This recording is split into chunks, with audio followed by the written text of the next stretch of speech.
Hoje é dia 1º de maio, Dia do Trabalhador. Feriado. Mas será que os trabalhadores brasileiros têm algo a comemorar? Eu tenho aqui alguns dados para você e que demonstram claramente que não temos nada a comemorar. Nós, mais uma vez, tivemos o registro de um aumento do desemprego no país, segundo dados do Ministério do Trabalho, divulgados na última semana. São 13.700.000 trabalhadores desempregados, 13.700.000 pessoas sem emprego. Nós temos hoje metade dos brasileiros, preste atenção nesse número, metade dos trabalhadores brasileiros que ganham menos que um salário mínimo, cerca de 15% menos que um salário mínimo. São pessoas que vivem com cerca de R$850 por mês. Nós temos hoje, por outro lado, entre aqueles que mais ganham, os trabalhadores que ganham mais, ganham 360 vezes mais que os trabalhadores que menos ganham.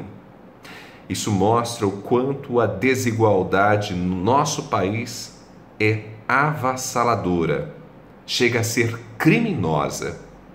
Nós temos cerca de 15 milhões de pessoas que vivem com menos de R$136. Na informalidade, hoje vivem cerca de 34 milhões de trabalhadores, e esses trabalhadores sequer fazem parte da estatística oficial dos desempregados, porque são pessoas que de alguma maneira já se acomodaram na informalidade.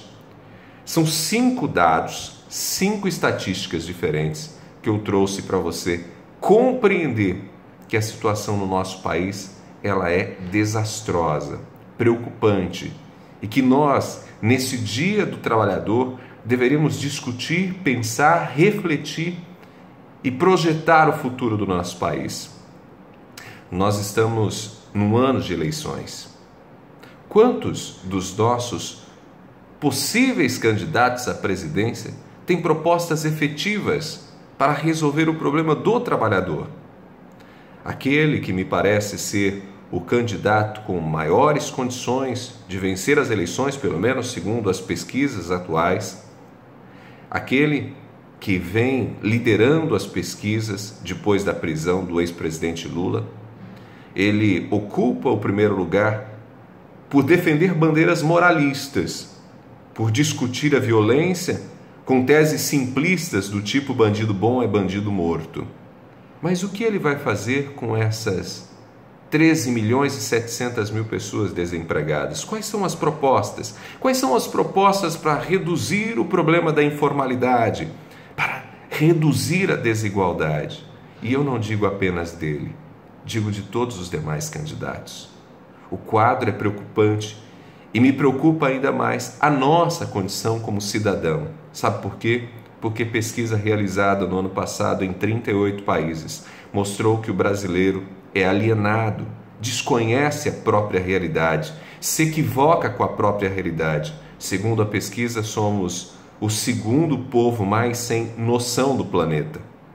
Segundo povo sem noção significa um povo que desconhece a própria realidade e tem uma visão distorcida do seu país e dos seus problemas.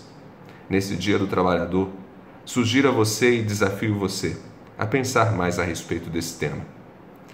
Um abraço.